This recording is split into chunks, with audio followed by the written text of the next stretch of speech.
Mengawali tahun ini, kami ingin membuka sebuah pertanyaan menarik, yaitu, apakah menjadi Lutheran atau Calvinis berarti menjadi pengikut Martin Luther atau John Calvin? Dan apa bedanya dengan menjadi Katolik, di mana Paus secara resmi diakui sebagai kepala gereja? Marilah kita bahas untuk menyanggah si logika mampet, Albertus, yang berkomentar berikut ini. Kalau bukan pengikut Luther, terus kenapa namanya Lutheran? Kalau kagak ikut John Calvin, terus kenapa namanya Calvinis? Protestan tidak ikut Luther. Protestan cuma mengamalkan tafsir dan teologi Luther dengan amat setia. Perhatikan komentar si logika mampet itu. Meskipun kelihatan yang positif, dari emoji dan tawanya, sebetulnya Albertus sedang bersikap sarkastis. Jika Anda umat Katolik, saksikan video ini dengan cermat, agar logika Anda juga tidak mampet, seperti si Albertus.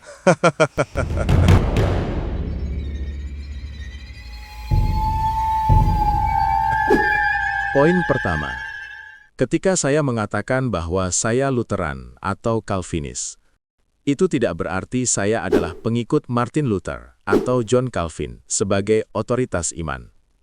Istilah Lutheran dan Calvinis adalah identitas historis dan teologis yang menunjuk pada tradisi reformasi serta pengakuan iman yang dirumuskan dalam konteks sejarah tertentu. Saya mengakui bahwa dalam taraf tertentu, pemahaman iman saya sejalan dengan yang dirumuskan oleh Luther atau Calvin, sejauh pengajaran tersebut setia kepada kitab suci. Namun baik Luther maupun Calvin bukan otoritas final. Mereka dapat salah dan harus diuji. Otoritas tertinggi dan mengikat bagi iman saya adalah Alkitab sebagai firman Allah. Karena itu, kesetiaan saya bukan kepada seorang reformator, melainkan kepada Kristus yang diberitakan dalam kitab suci. Nah, untuk memberikan pengertian kepada Anda apa yang saya maksud, saya memberikan contoh konkret diri saya sendiri. Misalnya, ada sebagian ajaran Martin Luther yang saya percayai lebih alkitabiah dibandingkan Calvin, yaitu masalah perjamuan kudus. Luther mengajarkan doktrin konsubstansiasi, yaitu bahwa Yesus Kristus hadir secara nyata dan substansial dalam elemen roti dan anggur. Sebaliknya, Calvin mengajarkan kehadiran real rohani atau spiritual real presence, yaitu bahwa Kristus benar-benar hadir dalam perjamuan kudus.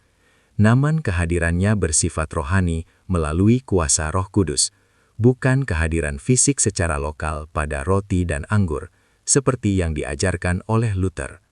Menariknya, meskipun saya pribadi lebih meyakini ajaran konsubstansiasi, saya umumnya mengikuti perjamuan kudus di gereja beraliran Calvinis dan kadang-kadang di gereja Pentakosta karismatik yang memadukan pandangan Zwingli dengan pandangan Calvin. Pertanyaannya adalah, sahkah perjamuan kudus yang saya ikuti di gereja-gereja non-Lutheran tersebut? Menurut saya, itu sah, karena meskipun ada perbedaan penafsiran teologis di setiap aliran, semua aliran Kristen yang sejati sepakat bahwa Yesus hadir dalam perjamuan kudus. Yang membedakan hanyalah bagaimana kehadiran Kristus itu dijelaskan atau diekspresikan. Keyakinan saya ini selaras dengan ajaran Paulus, yang menegaskan prinsip fundamental kesatuan Kristen di Efesus. Satu tubuh dan satu roh. Satu Tuhan, satu iman, satu baptisan. Ayat tersebut menjelaskan bahwa meskipun terdapat perbedaan penafsiran di antara aliran gereja, objek iman yang disembah dan yang mempersatukan kita tetaplah sama, yaitu Allah Tritunggal yang Esa. Perbedaan hanya pada cara memahami, bukan pada siapa yang diimani. Jika saya mengikuti perjamuan di suatu komunitas yang tidak mengimani Allah Tritunggal, maka secara teologis kita tidak berada dalam pengakuan iman yang sama, bukan satu Tuhan, satu iman, dan satu tubuh. Namun, jika suatu gereja atau aliran masih mengimani fondasi iman Kristen yang sama, Allah Tritunggal, Kristus yang sejati Allah dan sejati manusia, serta keselamatan oleh anugerah, maka kita tetap berada dalam iman Kristen yang sama secara fundamental, meskipun terdapat perbedaan tradisi dan sistem teologi. Kedua, istilah Lutheran dan Calvinis bukanlah klaim wahyu atau sumber iman, melainkan label historis dan teologis. Gereja-gereja disebut Lutheran oleh pihak luar karena lahir dalam konteks reformasi di wilayah pengaruh Martin Luther. Demikian pula, Calvinis menunjuk pada orang Kristen yang mengakui sistem teologi yang dirumuskan oleh John Calvin. Hal ini sebanding dengan istilah Katolik Roma yang dinamai dari Roma dan Ortodoks Timur yang dinamai dari wilayah Timur. Penamaan tersebut tidak berarti iman mereka berasal dari Roma atau Timur, melainkan dari Kristus. Demikian juga, ketika suatu kelompok disebut Lutheran atau Calvinis, itu bukan klaim bahwa mereka mengikuti Luther atau Calvin sebagai otoritas iman, melainkan penanda historis bagi komunitas Kristen yang mengakui rumusan teologi tertentu. Sumber iman mereka tetap Kristus dan otoritas tertinggi yang mengikat tetap firman Allah.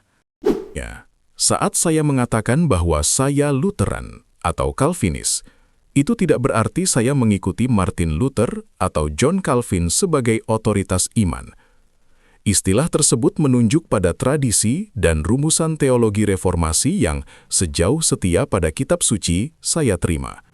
Namun, jika ajaran Luther atau Calvin tidak sejalan dengan Alkitab, maka ajaran itu harus ditolak, karena otoritas tertinggi dan mengikat bagi iman saya adalah firman Allah. Ketiga, bagaimana dengan Albertus sebagai penganut agama Roma? Samakah kondisinya dengan saya?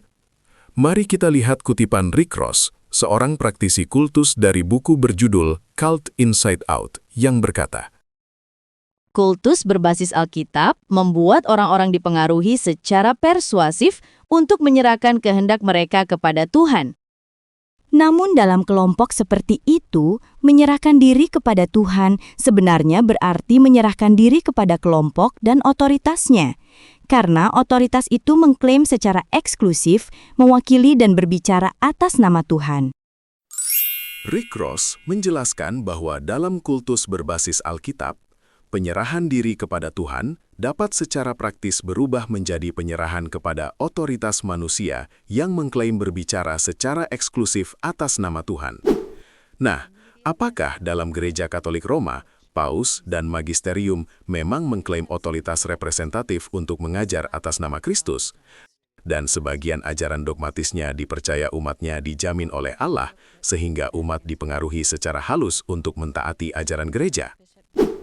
Dalam konteks ini, mengakui ajaran Luther berbeda secara prinsip dengan tunduk pada struktur Katolik abad pertengahan. Luther tidak pernah mengklaim ajarannya bersumber dari Tuhan sehingga menuntut orang untuk tunduk dan taat pada dirinya.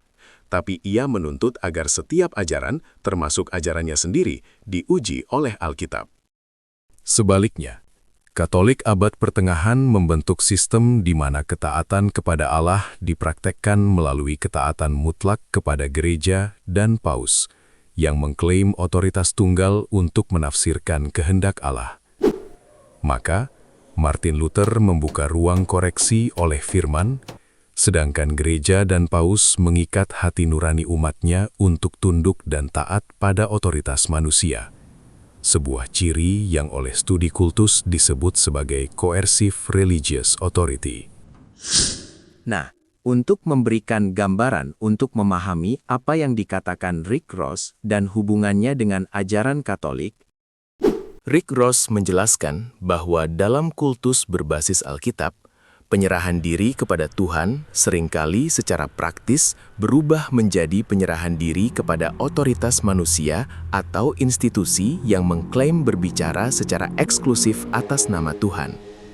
Jika prinsip ini diterapkan secara konseptual, maka kita perlu jujur melihat bagaimana otoritas bekerja dalam Gereja Katolik Roma, khususnya ketika Paus menjalankan hak teks katedra. Contoh yang jelas adalah deklarasi dogma Maria dikandung tanpa noda dosa pada tahun 1854 oleh Paus Pius IX. Dogma ini tidak pernah didefinisikan secara eksplisit dalam Alkitab dan selama berabad-abad diperdebatkan bahkan di dalam gereja sendiri. Namun ketika Paus mendeklarasikannya sebagai dogma yang mengikat seluruh gereja, umat Katolik tidak diberi pilihan untuk menolak atau menguji kembali dengan Alkitab. Penolakan terhadap dogma tersebut dianggap sebagai penolakan terhadap ajaran gereja dan berakibat serius secara iman. Pada tahap ini, ketaatan iman umat tidak lagi ditentukan oleh Alkitab sebagai standar tertinggi, melainkan oleh keputusan seorang paus yang mengklaim perlindungan ilahi dalam kapasitasnya sebagai wakil Kristus. Dengan demikian, secara praktis, iman umat diarahkan bukan kepada Kristus sebagaimana disaksikan Alkitab, melainkan kepada otoritas institusional yang mengklaim berbicara atas nama Kristus. Inilah pola yang oleh Rick Ross digambarkan sebagai pergeseran dari penyerahan kepada Tuhan menjadi penyerahan kepada otoritas manusia yang mengklaim mewakili Tuhan. Ini bukan berarti Katolik tidak percaya Kristus atau Alkitab. Namun, ketika terjadi konflik antara Alkitab, tradisi, dan definisi Paus, keputusan Paus ex cathedra mengikat hati nurani umat secara final.